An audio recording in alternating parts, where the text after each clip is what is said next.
Now on the CTV News at 5, two coal companies suing Alberta's government over its coal mining policy flip-flop reach settlements.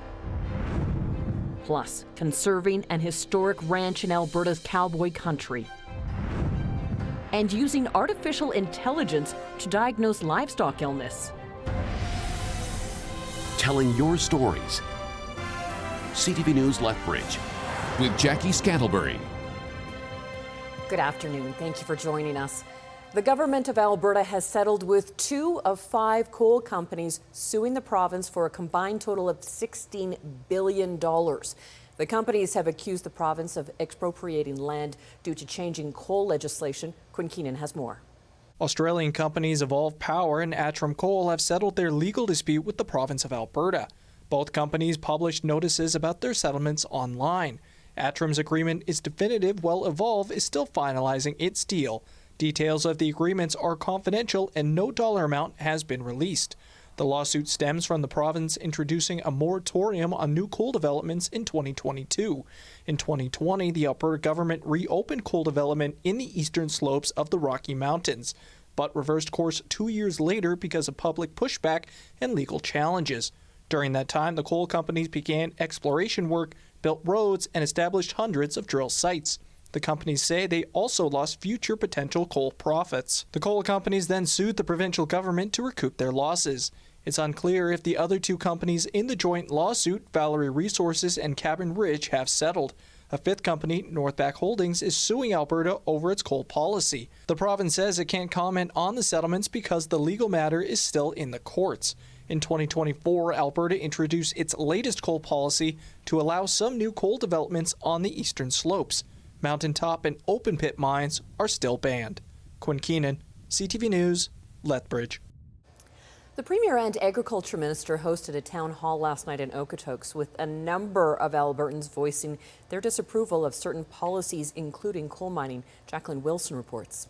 Outside the Viking Rental Centre in Okotoks, over 100 people lined up, ready to hear from Premier Daniel Smith and Minister of Agriculture and Irrigation R.J. Sigurdsson. I just want to make sure that the Premier knows that I'm just about done with the divisive politics and to get her back to basics of running the province. Transgender rights, because I am, and I went through high school. And I had a lot of really good teachers and a lot of really good support, but I also had a lot of really nasty pushback in a lot of different places. And I don't think kids deserve to go through that when they're already going through the worst time ever. About 30 people lined up to ask questions, which range from wild horse population management and sovereignty to policing and healthcare. Many who attended were also focused on the coal mine policies and environmental impacts. They're just not listening to us. The UCP is not listening to us. We've been campaigning against the Grassy Mountain coal mine. I want to hear from the Agriculture Minister his concerns around the water quality in Alberta. After the event, the Premier spoke to CTV, defending her government's decision. I think people need to understand that with the new coal policy, these were committee recommendations that came to us to make sure that we didn't have any mountaintop removal to facilitate mining. We don't want to have open pit mines, and we want to make sure we're using the best technology to manage water. Smith saying the projects will help Canada's goals of energy independence from the United States. But we have to figure out how to develop resources in an environmentally sustainable way. If we want to get ourselves weaned off the Americans as our sole customer, we have to become a lot more independent. We've got to have a lot more opportunities to develop new markets, and that's what some of these products are going to allow us to do. This town hall was independent of the recently announced Alberta Next panel. Jacqueline Wilson, CTV News, Okotoks.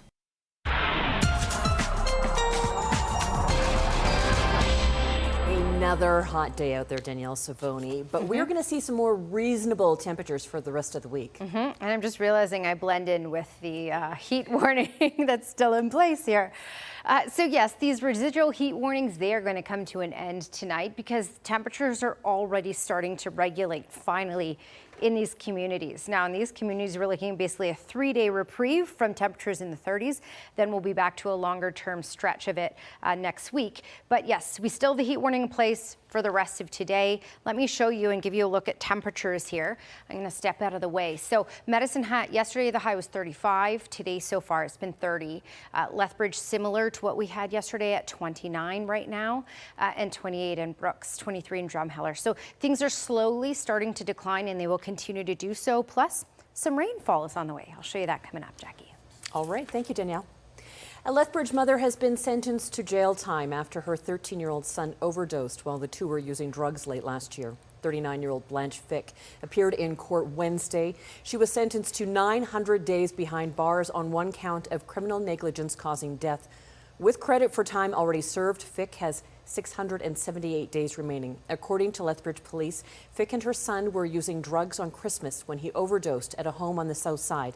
A man at the home tried to provide life-saving measures and a hang-up call was made to 911. When EMS and police arrived, Fick hid her son and lied about his whereabouts. The two then walked to a nearby business and spent the night on the street. The following day, police say she reported her son had died. A charge of failing to provide the necessaries of life was withdrawn. And an update from Lethbridge Police, 41-year-old Candace Neal, who was previously wanted on outstanding warrants, has been found and arrested. Police thank the public for their help. Meantime, police in Medicine Hat have seized $250,000 worth of drugs. Alert Medicine Hat seized more than 1,000 grams of cocaine, 800 grams of fentanyl. Alert says this ranks as one of the largest fentanyl seizures in the city. Police say some of the drugs were found at a home in the Flats neighborhood. 44-year-old Sean Bowers and 38-year-old Robert Jones, along with 35-year-old Sonia Bays, all face charges. The cause of a large structure fire in Medicine Hat is under investigation. Firefighters were called to the blaze around 2 p.m. on Tuesday along Industrial Avenue. Medicine Hat Fire and Emergency Services says that when crews arrived, they found a triplex fully involved in fire. Crews began an aggressive attack to bring the blaze under control. No injuries were reported. A conservation group is working to conserve an historic ranch in Alberta's cowboy country. The Nature Conservancy of Canada and the Waldron Grazing Cooperative have partnered to conserve the Bob Creek Ranch along Highway 22 west of Claresholm. The 1,000-hectare property will create a continuous block of more than 43,000 hectares of conserved and protected land within the headwaters of the South Saskatchewan River watershed. The land will be a permanent space for game species like elk, moose, deer, and grizzly bears to move through.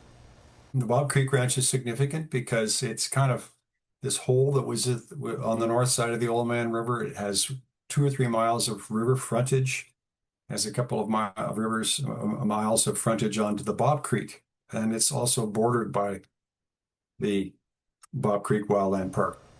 The project is part of the NCC's Prairie Grasslands Action Plan, which the group hopes to conserve more than 500,000 hectares of land in Alberta by 2030. The Government of Canada has announced millions of dollars in funding for a pair of energy-related initiatives in southern Alberta.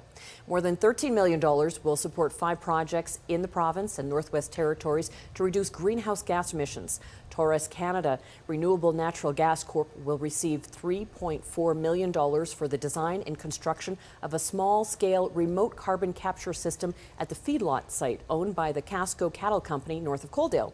It will be connected to a feedlot manure-based anaerobic digestion facility. Cavendish Farms Corporation will use its $1.7 million grant to add a heat recovery system at its factory in Lethbridge. Olds College is testing a tool that uses artificial intelligence to diagnose illnesses in livestock like sheep. The device comes from a company called Vibrome. It's an AI stethoscope and it can track sounds from the organs of animals that humans aren't able to hear. Testing is underway to see if the stethoscope can detect parasites. A researcher on the project says prey animals often hide symptoms of sickness because it makes them easy targets for predators, and that makes it harder for farmers to determine if their animal is sick. I guess the biggest goal is we want to make some diagnosis tool or even monitoring tool more accessible for producers, especially the producers that live further away from their available veterinary services, or something that they can able to use the tool on their own and help there to make their farming decisions. Vibrome says the technology was originally tested on humans and was able to detect COVID-19. Once the project is complete, testing will be done on other types of livestock, so new algorithms can also be created. Well, class may have just ended for students. An annual campaign to collect school supplies for students is back. My City Care is bringing back its Stuff the Bus initiative. The campaign provides students with backpack and school supplies ahead of the new school year. My City Care is planning to hand out 2,000 backpacks this year as part of a broader Ready, Set, Go program put on by the YMCA Lethbridge. Donations are now being accepted ahead of next month. My City Care is looking for school supplies of any kind, along with monetary donations. Items can be dropped off at the YMCA or My City Care. Health Canada wants to help you make healthier choices. If you've been at the grocery store lately, you may have noticed front of package labels that make certain ingredients more visible to consumers. CTV's Jonathan McInnes reports. Some nutritional information is migrating from the back of food packaging to the front. No manufacturers want these labels on their package, so they're reformulating, and we're likely going to have access to healthier products moving forward. The labeling is a directive from Health Canada. We know it's highlighting sodium, sugars, and saturated fat, which is really important for the consumer to know because it increases our risk of chronic disease. Front of the package labeling is needed if the product exceeds 15% of the recommended daily intake of those ingredients. Potential health risks include stroke, obesity, heart disease, type 2 diabetes, high blood pressure, and some types of cancer. The hope is the labels will help consumers make quick and informed choices when grocery shopping and support health officials in educating people about foods high in sodium, sugars, and saturated fat. But it might make me think a little bit and maybe learn something different about what's in our food. That's perfect, according to dietitian Lori Barker-Jackman, who says avoiding labeled foods isn't reasonable or necessary. It's okay to choose foods that have a front of package label sometimes.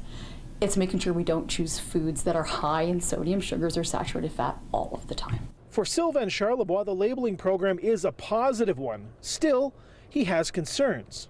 If you are reducing the amount of sodium, sugar, or fat, are you replacing that with something else that may not be desirable? The labels are mandatory for prepackaged foods, with some exceptions like plain milk, plain yogurt, and cheese because they contain calcium. Food manufacturers have until January 1st of next year to fully implement the labeling system. Jonathan McInnes, CTV News, Halifax. Danielle returns right after this break with the weekend forecast. We also share the latest research on processed meat.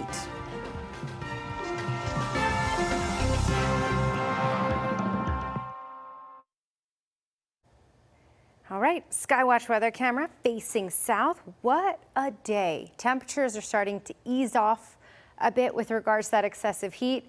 And I clearly didn't think my outfit through for today because I'm blending in with a lot of the graphics.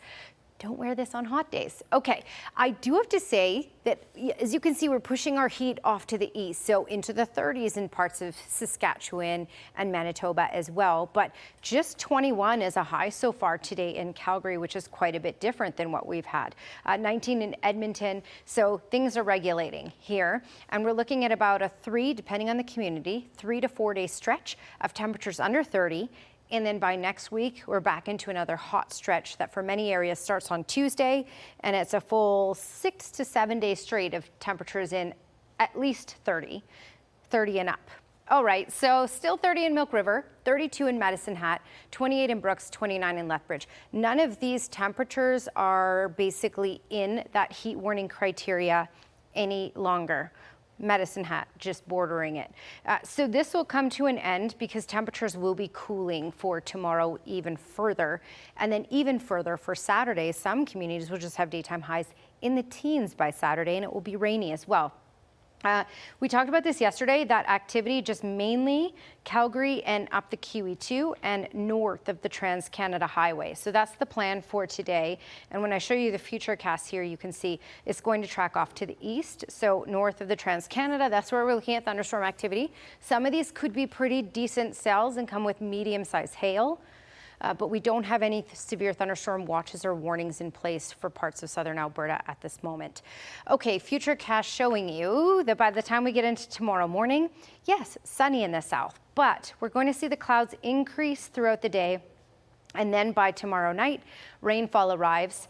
Lethbridge, Pincher Creek, Crow's Nest Pass, and then over to the Medicine Hat area. For the Lethbridge area, this could be a decent rainfall, pretty significant, and I'll show you amounts that we can expect in just a moment here, but I want to give you the idea on the timeline. So Friday night it rolls into Lethbridge and then carries in through at least Saturday morning and starts to become more intermittent and isolated by Saturday afternoon, and same thing pretty much goes for the Medicine Hat area.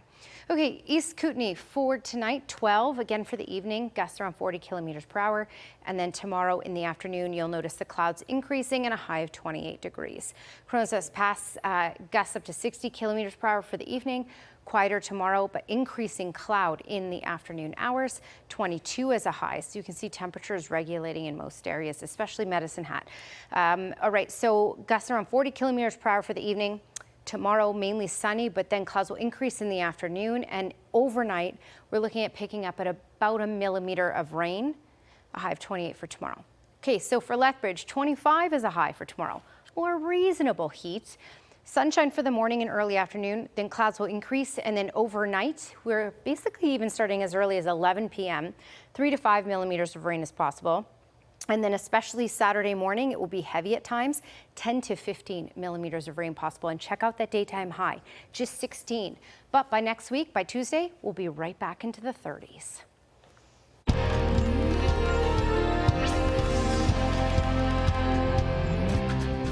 10 more confirmed cases of measles over the last 24 hours to tell you about. Once again, some of the new cases are in the South Health Zone, where the total now sits at 742. Provincially, there are now 1,179 cases since the outbreak began in March. The vast majority of cases are of unvaccinated children. To date, Alberta Health Services says there has been 96 hospitalizations of people with the highly infectious and preventable disease, 15 ICU admissions, and no deaths. Health experts encourage everyone to ensure they are fully vaccinated with 2 doses of the MMR vaccine.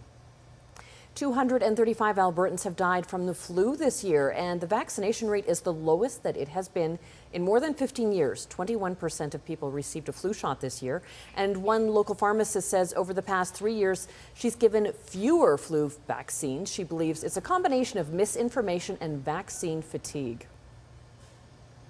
We saw the lowest uptake of flu vaccine that we had seen in decades, with a 4% reduction over previous years. So it is a drastic decline that we do need to see additional support through Alberta Health Services to showcase and highlight the importance of receiving the flu vaccine, especially with a lot of that vaccine apathy happening around.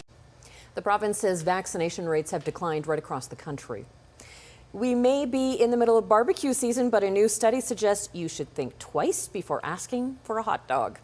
U.S. and U.K. researchers analyzed data from more than 60 previous studies on the relationship between diet and the risk of common major diseases for processed meats. The group found that people who ate a hot dog a day had noticeable increases in their risk of type 2 diabetes and colorectal cancer. The authors say their findings show there is no safe amount of processed meat to eat. The study was published in Nature Medicine. Still ahead. On the CTV News at 5, a former Lethbridge Hurricane is joining the Calgary Flames organization. Sports is next.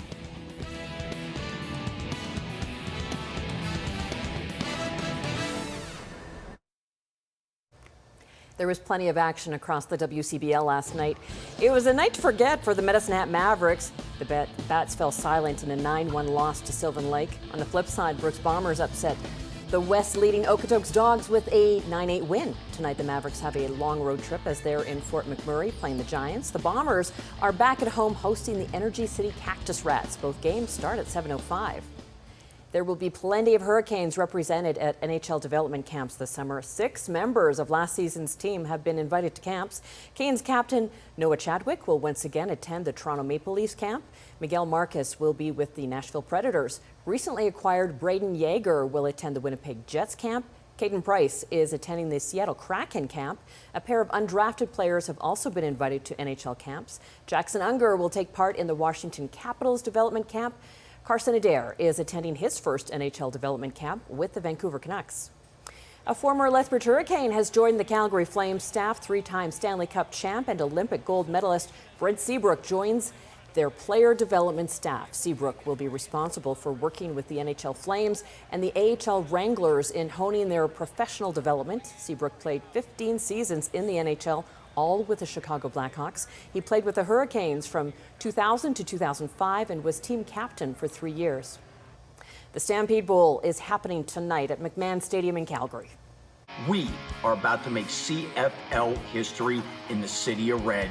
We're going to bring it to the Yes, that is stadium, Poison mash up our frontman CFL Brett Michaels, who will be performing during the halftime show. And this is the first time the Calgary Stampeders have hosted a game while the greatest outdoor show on earth is taking place. The Stamps will be hosting the Winnipeg Blue Bombers. Kickoff is at 7. Still ahead. On the CTV News at 5, the 3-year-old who has his own podcast. Next.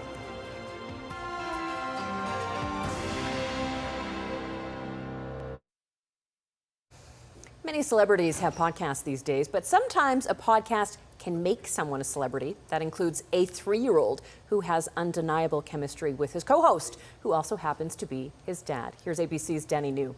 Sing something for the people. Donkey, donkey, donkey. What is it like to host a podcast with your 3-year-old son? Whatever he wants to talk about, he controls the conversation. He controls the whole show. Probably sounds about right. Though usually for Frank here and this naturally gifted orator, Zen Martin, the topic often turns to Dinosaurs. Or in an interview, the sound his monster truck makes. Let me hear it. Whoa! Now this all started last summer unintentionally. Tell the microphone, say, my name is Zen.